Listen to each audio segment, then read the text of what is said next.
In what we are going to tackle today, we are going to solve a river crossing problem wherein three couples must cross the river with one boat that only holds two people. And there is a rule: no woman can be left with another man unless her husband is present.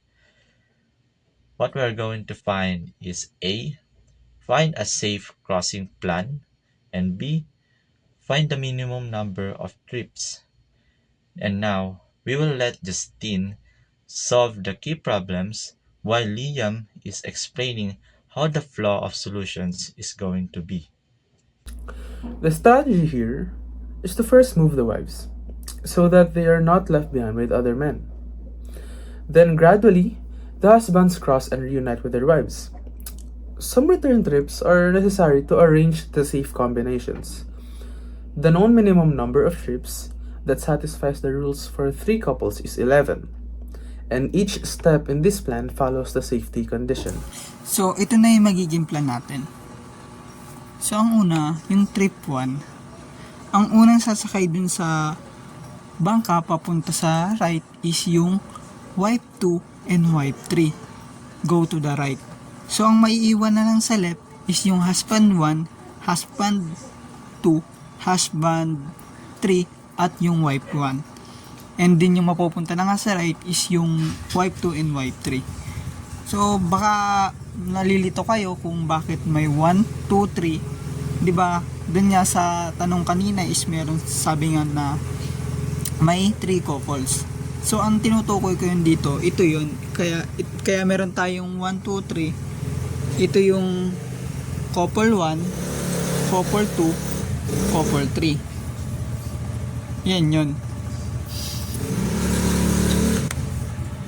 So, proceed na tayo sa trip 2. Dun sa trip 2, nakarating na yung wife 2 and wife 3. Din sa trip 2, babalik yung wife 3 sa left. So, kaya sa left, magkakaroon na ng husband 1, 2, 3, and wife 1 and 3. At ang maiiwan na lang dun sa right is yung wife 2. Then, sa trip 3, parang sinundo nung wife 3 yung wife 1. Kaya, ang may iwan na lang sa left is yung husband 1, 2, and 3. At ang nandun na sa right is yung wife 1, 2, and 3. Then, dun sa trip 4, babalik ulit si wife 3 sa left. Then, ang may iwan na lang sa left is yung husband 1, 2, and 3. And kasama na yung 3. And ang may iwan na lang dun sa right ay yung wife 1 and wife 2. 5 naman is yung husband 1 and husband 2 is pupunta na sila sa right. Then ang may iwan na dun sa left is yung husband 3 and wife 3. And ang nasa right na is yung husband 1 at 2 and yung wife 1 and 2. Then dun sa trip 6, yung husband 2 and wife 2 babalik sila sa left. Edi ang mapupunta na sa left is yung husband 2, wife 2, and husband 3 and wife 3. And ang naiwan na dun sa right is yung husband 1 and wife 2. Sa trip 7, ang husband 2 and husband 3, sila naman lang yung pupunta sa right. Edi ang maiiwan na sa left yung wife 2 and wife 3. At ang nasa right na is yung husband 1, 2, and 3, and yung wife 1. Dun sa trip 8 naman, yung wife 1, siya naman yung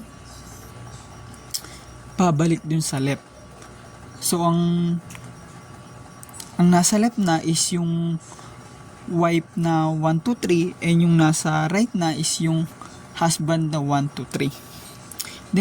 Then dun sa trip 9, yung wife 2 and wife 3 pupunta sila sa right, and then ang may iwan na sa left is yung wife 1, and dun na sa right is nandun na sila, yun nga, husband 1 and 2 and 3, and yung wife 2 and wife 3.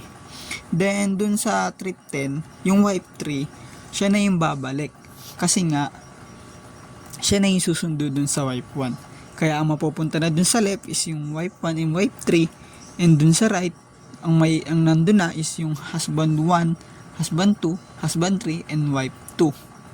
Dun sa 11, yun na nga, edi nasundo na si wife 1, pupunta na sila sa right. Edi ang maiiwan na sa left is wala na.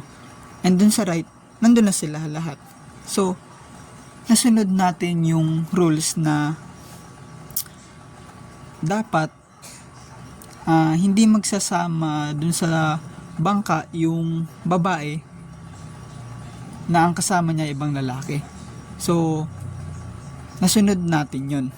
Kaya, yan na yung naging planning natin para masunod natin yung rules.